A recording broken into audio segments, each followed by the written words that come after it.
Okie dokie. So this is the last chapter in this book. And yeah, there is another book after this, but what I'm going to do is I'm going to put in a couple short mini-series, and then we'll head into book 2. I think that's a good idea. Nice bit of variety for everybody. And then we'll head into another book of this universe. A quick thank you to the T5 peeps. Bob the Dragon, Data Magnet, Cat Crab Lobster, Duck Machine, Try Again 95, Astray the Dreamer, Mezek, Budic Joel, German Chemist, Casper Arnholtz, and Chaos to Mist. Thank you very much. Anyways, let's get into the story, the finale, the ending we've been all waiting for. Let's get it done. The Care and Feeding of Humans, Part 24. Humans often have a poor understanding of their own sayings and traditions. Take, for example, the saying, blood is thicker than water, which traditionally means that family is more important than non-family. However, the actual saying is, the blood of the covenant is thicker than water of the womb. This saying means that bonds forged with strangers in times of trials are stronger than the ties forged by an accident of birth, which is the exact opposite of the shorter version. As scholars, it's generally regarded as poor scholarship to write off the subject of one's study. However, we've said it before and we'll say it again, with much evidence as our proof. Humans are weird. Dweck Review of Ontological Species Studies, The Care and Feeding of Humans, Blood and its Relative Thickness to Water, published by Glass and Steel. The Care and Feeding of Humans, Translation Engine 3.14159. Since Nerif and Fubsy were going to be in quarantine for 30 days, Nerif started collecting data on Fubsy. She took pictures and scans of Fubsy every hour during the day, as well as before and after meals and before and after visiting hours. Sometimes she took extra pictures to send to the team, when Fubsy was being extra cute. Sometimes the pictures led to videos, like the time Fubsy had grabbed one of the plates and was dragging it back to her sleeping area. She would stop and freeze every time the Nerif looked at her, and then start slowly backing up and then freeze again. It was adorable. Nerif was willing to consider that she was going a little stir-crazy, but the data gave her something to do and something objective to review. Nerif wasn't sure what the data meant, but she knew the data didn't lie. When Tiv finally gave them both the all-clear, the ship had already been docked for 3 weeks. The team had hung around, visiting Nerif, and no one had taken new jobs yet.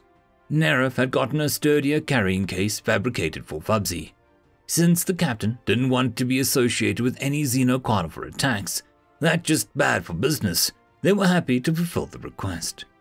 As Nerif disembarked, her luggage and Fubsy in a carrier trailing behind her, she heard someone call her name. Nerif! Quirf and Terif came running up to her, laughing and crying. We're so glad you're out. Nerif saw Zoe, Nate, and Alan standing by the transporter, with smiles that made the air feel warmer just by looking at them. Come on, Terif said, grabbing her sleeve and pulling her towards the transport.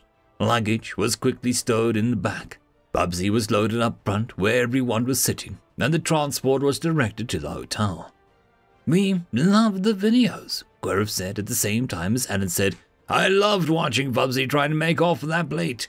And Zoe said, it's so good to have you back with us. And Terif said, have we got something to tell you? Nate said. And Nate said, we may have another job lined up. Wait, Terif said. I can't really understand you when you're all talking at once. There's something important I need to talk to you about. Something I couldn't talk about while you were visiting me, because I was afraid Tiv would overhear. Everyone was still. And then Zoe said, don't talk about it here. The carrier has auto-hearing. Let's wait until we get to the rooms. Once they were safely in Zoe's room, Zoe nodded to Nerif. It should be safe now. Bubsy was beside herself, climbing and licking and jumping from person to person. And it wasn't until she had personally greeted each person with both licks and headbutts at least twice before she settled on the bed and started washing herself. Nerif pulled out a compad and unlocked the secured file on the data in it. Once I had some idea where this was going, I decided to lock the data. It's a slideshow, basically. Here's a picture of Fubsy right before you come for a visit. A picture of a sandy-colored Fubsy with dark grey stripes of ears. Here's a picture of Fubsy once you guys come in for visiting hours. A picture of a charcoal black Fubsy appeared. Alan said, "Look at those beautiful green eyes."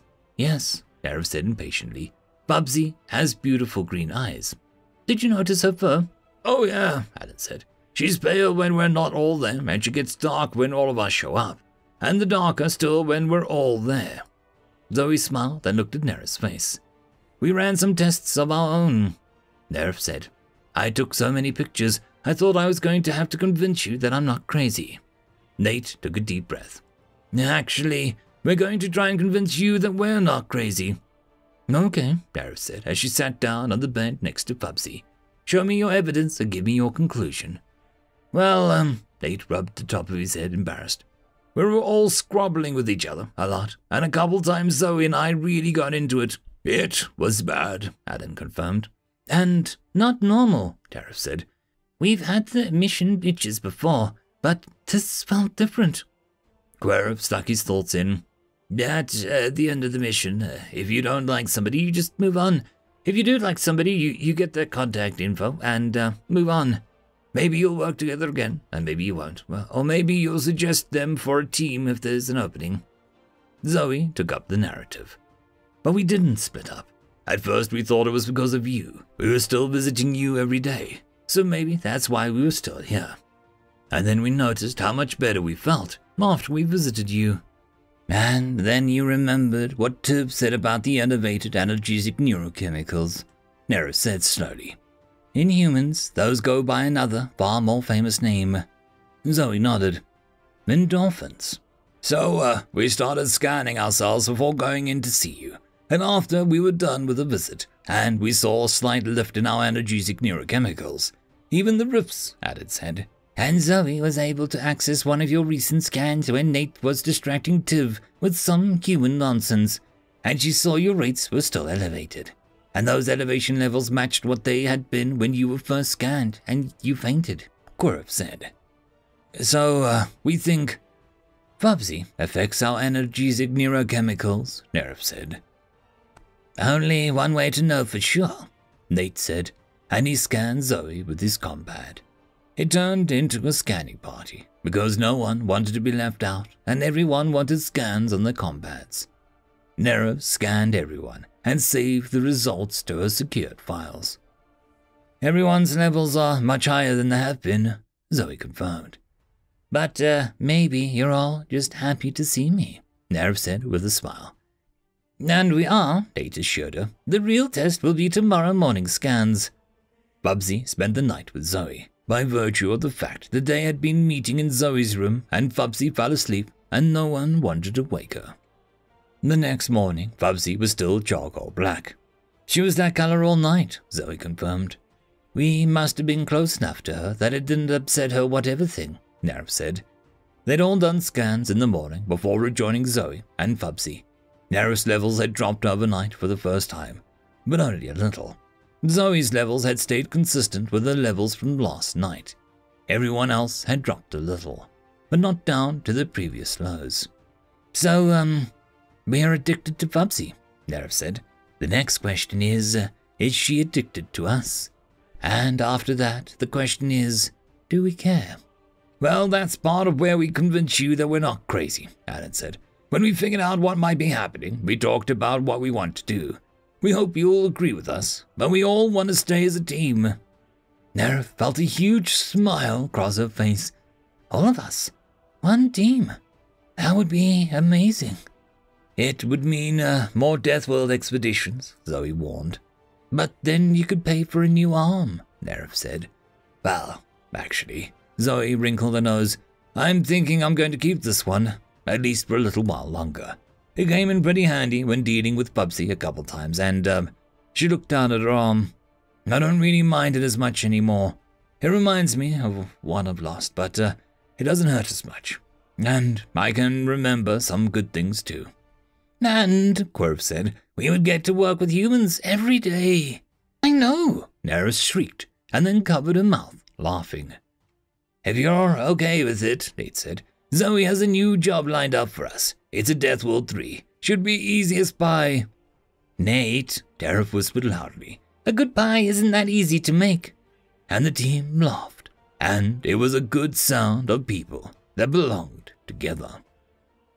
End of chapter. End of book. And that, my friends, concludes this video. I hope